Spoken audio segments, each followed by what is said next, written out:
D power एन log x upon x, इसको differentiate करना। ये सक्सेसिव डिफरेंशिएशन का एक क्वेश्चन है। इसको हम लोग लिखते हैं -1 to power n n factorial x power minus n n minus 1 log x -1 -1/2 -1/3 और एंड सो ऑन -1/n। देखिए इसको हमें सॉल्व करना है। अब इससे सॉल्व करने के लिए क्या करना चाहिए हमें? सबसे पहली बात तो हमें इसमें कौन सा रूल लगेगा इसके बारे में जानकारी होनी चाहिए। हम लोग ये जानते हैं कि अगर वो nth डिफरेंशिएशन की बात करता है और प्रोडक्ट की बात करता है, तो फंक्शन हमारे प्रोडक्ट में है, तो वहां पे हम लोग जो है लेबनिज का यूज करते हैं। किसका यूज करते हैं? लेबनिज रूल का। और लेबनिज रूल अप्लाई करने के लिए चलो अप्लाई कर लेते हैं यहाँ पे। और लेबनिज रूल के पहले तो हम लोग जान लेते हैं कि होता क्या है। लेबनिज रूल, दो फंक्शन अगर प्रोडक्ट में है तो हम अप्लाई करते हैं NC0 d power n u d power 0 v plus NC1 d power n minus 1 u d of v plus NC2 d power n minus 2 u और d स्क्वायर v और plus and so on. ठीक है ना, ये आपका Lebanese rule होता है। इसको हम लोग कहते हैं लेबनिज रूल। ये तब एप्लीकेबल है जब हमारे दो फंक्शन का प्रोडक्ट होता है। ठीक है, तो अब यहाँ इस क्वेश्चन में यहाँ भी ये अप्लाई होगा, देखिएगा। इसलिए d power n x power -1 log x। देखो हमें यहाँ पे पहले लाना है log x, तो ऐसा करते हैं log x को स्वतंत्र रखते हैं। इसके लिए हम लोग क्या करते हैं, इस वाले पार्ट को मान लेते हैं u और इस वाले पार्ट को दे देते हैं v। NC0 तो हमारा 1 है, आप डायरेक्ट भी लिख सकते हैं या बाद में भी लिख सकते हैं, है ना। तो NC0 की वैल्यू 1 है। d पावर n u की वैल्यू है x पावर -1। ठीक है, ये हो जाएगा। अब d पावर 0 मतलब 1 हो गया और v की वैल्यू है log x प्लस NC1 की वैल्यू है n और d पावर n -1 और x u की वैल्यू है x पावर -1 d और v की वैल्यू है log x, है ना। प्लस ऐसे ही NC2 की वैल्यू है n-1 बटे 2 फैक्टोरियल और इसको हम लिख सकते हैं d पावर n-2, u की वैल्यू है x पावर -1 और d स्क्वायर इसकी वैल्यू है log x plus and so on. अगर हम इसमें लास्ट स्टेप भी लिख लेते हैं तो यहाँ लिखेंगे NCn, ये लास्ट स्टेप इसका होगा, वो 1 हो जाएगा। d पावर n-1 वो भी 0 हो जाएगा। u कितना है? x पावर -1 और d power n log x हो जाएगा। ये इसका लास्ट स्टेप हो जाएगा। ठीक है, ये आपको यहाँ पे लेबनिज अप्लाई करनी है। अब देखो यहाँ पे इसका डिफरेंशिएशन फार्मूला हमें पता होना चाहिए। अब हम ये जानते हैं कि इसके डिफरेंशिएशन के फार्मूले को क्या लिखते हैं। देखो d power n 1/ax plus b, अगर ये लिखा है यहाँ पे तो इसको हम लिखते हैं -1 to power n factorial a power n upon ax plus b power n plus 1। ठीक है, ये एक फार्मूला हो गया।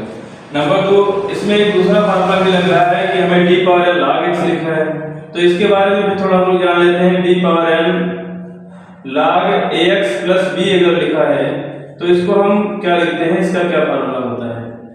इसमें इसी की जरूरत पड़ती है, तो इसको हम इस रिजल्ट को लिख लेते हैं -1 टू पावर n-1 फैक्टोरियल और log ax plus b, sorry log नहीं आएगा यहाँ पे, यहाँ आ जाएगा आपका x प्लस b की पावर में -n और एक स्टेप आता है जिसको हम कहते हैं a पावर n। ठीक है, ये इसके दो रिजल्ट हैं। इन दोनों रिजल्ट का हम लोग यूज कर लेंगे।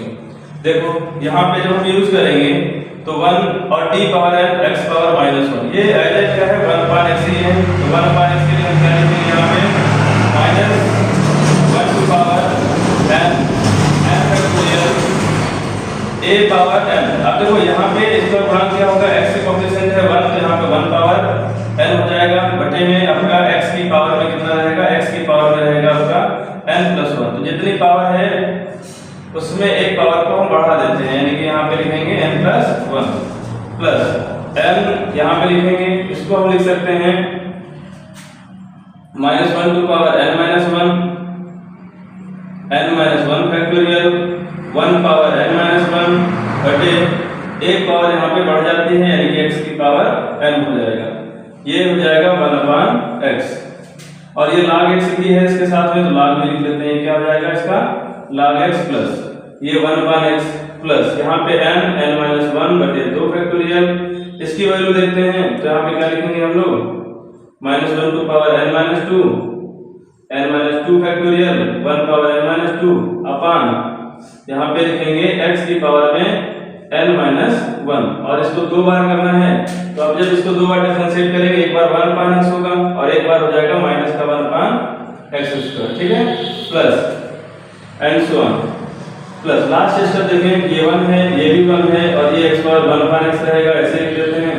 इसको हम लोग लिखेंगे n वाला, यही फार्मूला लगा लेते हैं। तो -1 टू पावर में n-1 फैक्टोरियल a यहाँ पे 1 है कोफिशिएंट, इसका x का कोफिशिएंट 1 है, इसलिए 1 की पावर n और ax plus b power -n, यानी कि यहाँ पे जो आएगा x की पावर में -n, या हम इसको अपान में भी लिखें तो लिख सकते हैं x पावर n।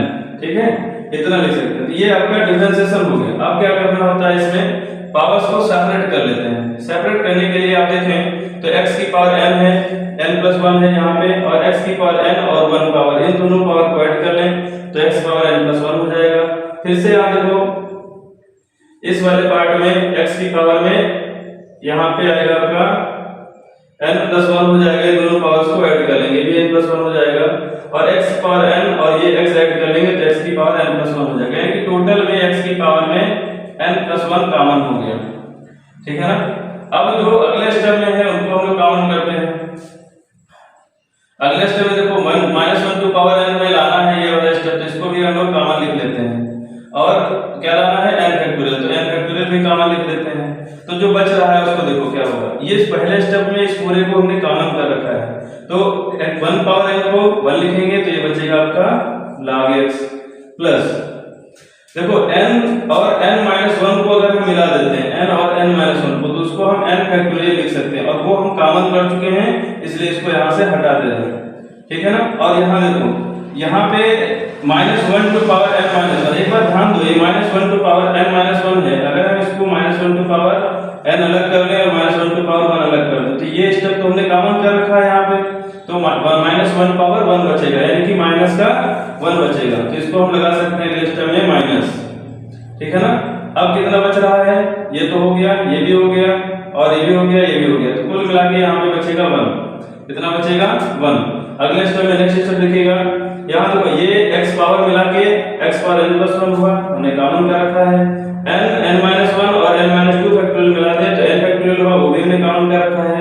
यहाँ पे देखो -1 टू पावर, अभी फिर से यहाँ पे देखो -1 टू पावर n और -1 टू पावर 2, तो ये तो 1 हो गया, ये कॉमन कर लिया, ये वाला बचेगा तो वो 1 हो जाएगा। ठीक है, तो उसको हम लोग हटा दे रहे हैं। अब बात आती है, इसको भी 1 लिखेंगे और एक माइनस है तो इसके बाद भी माइनस लग जाएगा, तो टोटल हो गया कॉमन, यानी कि यहाँ पे बचेगा 1/2। कितना बचेगा, 1/2। फिर से एक बार देख लेते हैं, देखो n-1 और n-2 फैक्टोरियल को अगर मिला दे तो n फैक्टोरियल होगा, वो हमने कॉमन कर रखा है। -1 टू पावर n को हमने यहाँ पे कॉमन कर रखा है, पावर में x पावर n-1 है, x पावर 2 इनको ऐड कर लें, x पावर n+1 फिर से कॉमन कर रखा है। अब बचा क्या, अब बचेगा केवल एक माइनस ही वाला बचा है, वो लगा दीजिए, और ये 1/2 फैक्टोरियल यानी कि 2 बचा है, वो लिख दीजिए, फिर -n1। फिर अगले लास्ट स्टेप में आ जाओ। लास्ट स्टेप में देखो x और x की पावर n+1 फिर से हमने कॉमन कर रखा है, ये दोनों को जोड़ देंगे, और ये यहाँ पे माइनस, यहाँ पे देखो -1 टू पावर n हमने कॉमन कर रखा है तो -1 पावर बचेगा, इसलिए माइनस लगा दिया। और ये जो स्टेप है यहाँ पे n-1 है, कितना है, n-1, और हमने कॉमन कितना किया है, n फैक्टोरियल, इसलिए हमको यहाँ पे 1/n लिखना पड़ेगा। ठीक है ना, n से ऊपर नीचे भाग कर दिया, यहाँ से n से मल्टीप्लाई किया, n से डिवाइड कर दिया, इसको हम लोग लिखेंगे ऊपर n फैक्टोरियल हो जाएगा, नीचे बटे में n बना रहेगा। तो कुल मिला के यही हमें लाना था, ये जो है ना इसी को हम कहते हैं d power n x power -1 और log x। इसका डिफरेंशिएशन जो है ना यही हमें आंसर है। ठीक है ना, तो ये किसका यूज करते हुए निकाले हम लोग, लेibniz रूल का यूज करते हुए निकाले हैं। ठीक है, तो ये सवाल इतना ही है। और एक क्वेश्चन ले लेते हैं हम लोग,